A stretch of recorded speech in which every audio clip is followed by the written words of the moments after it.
Aurélie Filippetti. Merci, Monsieur le Président. Merci pour votre rapport, pour le travail du CESE. Je pense que l'intitulé même du rapport, justement, sur le lien entre évitement fiscal et consentement à l'impôt, mériterait quand même d'être discuté. Je m'explique, vous parlez de la pédagogie nécessaire sur l'impôt, ce sur quoi je suis évidemment absolument d'accord. Et ça, c'est une pédagogie qui s'adresse à tout le monde. En revanche, ceux qui pratiquent l'évitement fiscal le font en toute conscience.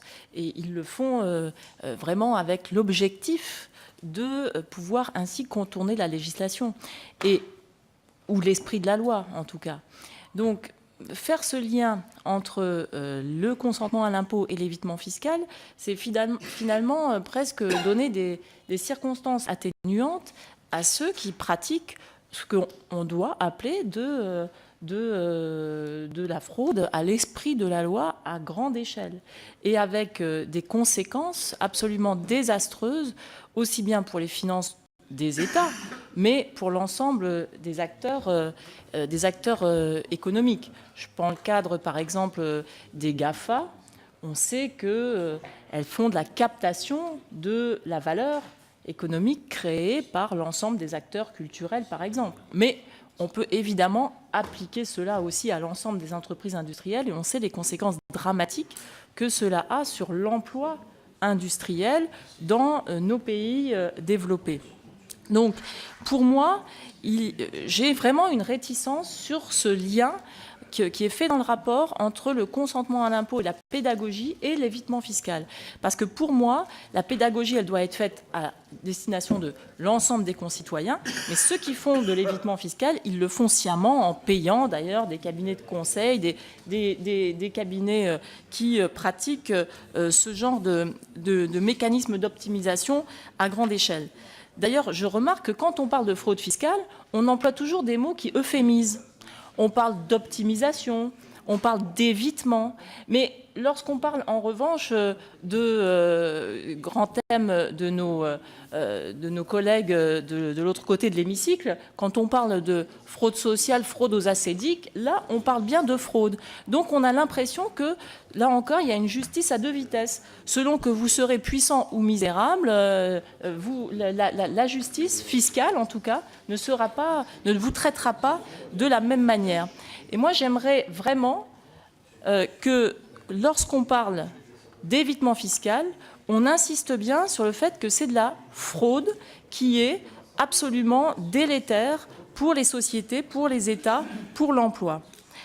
Donc, à ce titre, évidemment, l'ensemble des mécanismes, BPI, CICE, crédit d'impôt, etc., même les défiscalisations sur le mécénat, par exemple, doivent être réservés à des entreprises qui ne pratiquent pas l'évitement fiscal.